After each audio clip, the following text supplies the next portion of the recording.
BBC news আন্তর্জাতিক সংবাদে আপনাকে স্বাগতম। শুরুতেই সংবাদ শিরোনাম, এরপর বিস্তারিত। এবার সিরিয়ায় হামলা চালাল ইসরায়েল।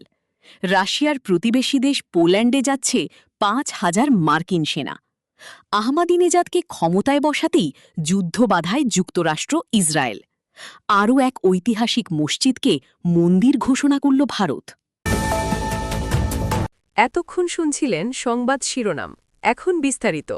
আপনি যদি মুসলিমদের পাশে থাকতে চান তাহলে ভিডিওতে লাইক করে চ্যানেলটি অবশ্যই সাবস্ক্রাইব করে দেবেন।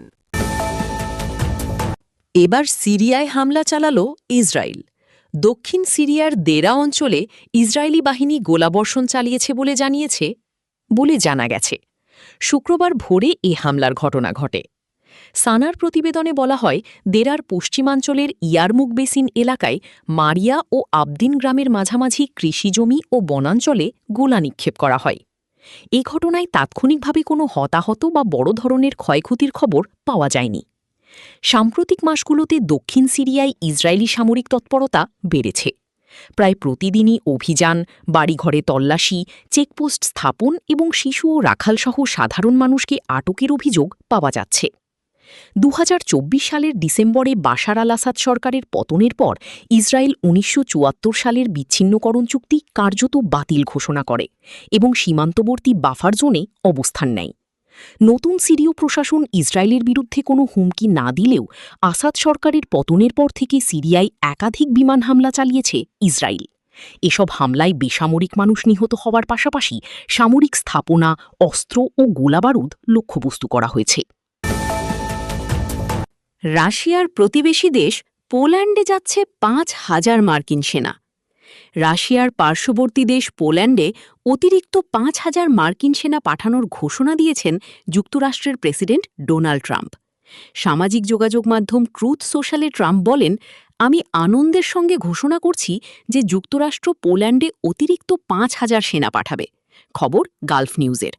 তিনি জানান, পোল্যান্ডের প্রেসিডেন্ট ক্যারোল নওরোৎস্কির সঙ্গে সুসম্পর্কের ভিত্তিতেই এ সিদ্ধান্ত নেওয়া হয়েছে। নওরোৎস্কি গত বছরের নির্বাচনে জয়ী হন, যেখানে ট্রাম্প তাকে সমর্থন দিয়েছিলেন। গত সপ্তাহে মার্কিন কর্মকর্তারা জানিয়েছিলেন, পোল্যান্ডে ৪,০০০ মার্কিন সেনা মোতায়েনের পূর্বঘোষিত পরিকল্পনা বাতিল করা হয়েছে। ট্রাম্প প্রশাসনের পক্ষ থেকে ইউরোপীয় ন্যাটো মিত্রদের প্রতিরক্ষা ব্যয় বাড়ানোর চাপের মধ্যেই এ সিদ্ধান্ত আসে। এরপর মার্কিন ভাইস প্রেসিডেন্ট জেডি ভ্যান্স বলেন, সেনা মোতায়েন পুরোপুরি বাতিল হয়নি, বরং সাময়িকভাবে স্থগিত রাখা হয়েছে। তিনি আরও বলেন, এ বিষয়ে ট্রাম্প এখনও চূড়ান্ত সিদ্ধান্ত নেননি। ভ্যান্স মন্তব্য করেন, ইউরোপকে এখন নিজেদের নিরাপত্তার দায়িত্ব নিজেদের কাঁধে তুলে নিতে হবে। ট্রাম্প দীর্ঘদিন ধরেই ইউরোপীয় মিত্রদের প্রতিরক্ষা ব্যয় ও সামরিক দায়িত্ব বাড়ানোর দাবি জানিয়ে আসছেন। আহমাদিনেজাদকে ক্ষমতায় বসাতেই যুদ্ধবাধায় যুক্তরাষ্ট্র ইসরায়েল।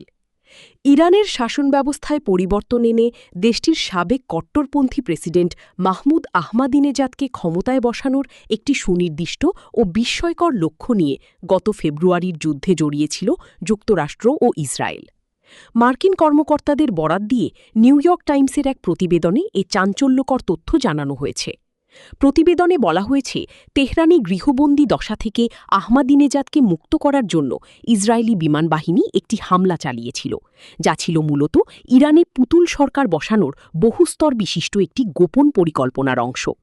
প্রতিবেদনের তথ্য অনুযায়ী যুদ্ধের প্রথম দিনগুলোতেই ইসরায়েলি হামলায় ইরানের সর্বোচ্চ নেতা আয়াতুল্লাহ আলী খামেনি ও অন্যান্য শীর্ষ কর্মকর্তা নিহত হওয়ার পর মার্কিন প্রেসিডেন্ট ডোনাল্ড ট্রাম্প প্রকাশ্যে মন্তব্য করেছিলেন, ইরানের ভেতর থেকে কেউ একজন দেশটির দায়িত্ব নিলে সবচেয়ে ভালো হবে। তদন্তে দেখা গেছে, ট্রাম্প এবং ইসরায়েলি প্রধানমন্ত্রী বেনিয়ামিন নেতানিয়াহু আহমাদিনেজাদকে ঘিরেই এই ঝুঁকিপূর্ণ পরিকল্পনা সাজিয়েছিলেন।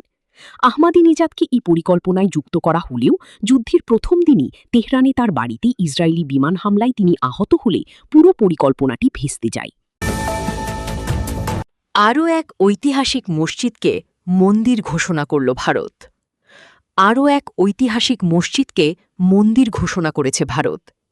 দেশটির একটি উচ্চ আদালত ভোজশালা কমপ্লেক্সকে ঘিরে এ রায় দিয়েছেন।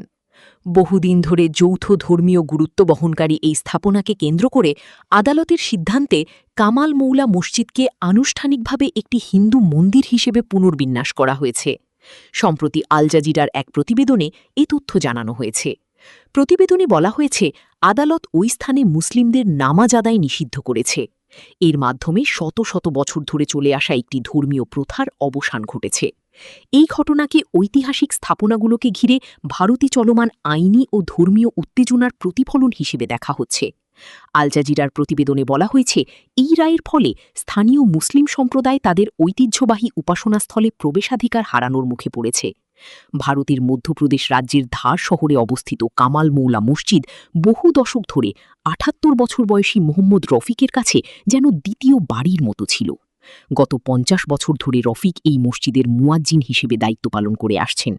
তার আগে তার দাদা হাফিজ নজির উদ্দিনও এখানে ধর্মীয় কার্যক্রম পরিচালনা করতেন।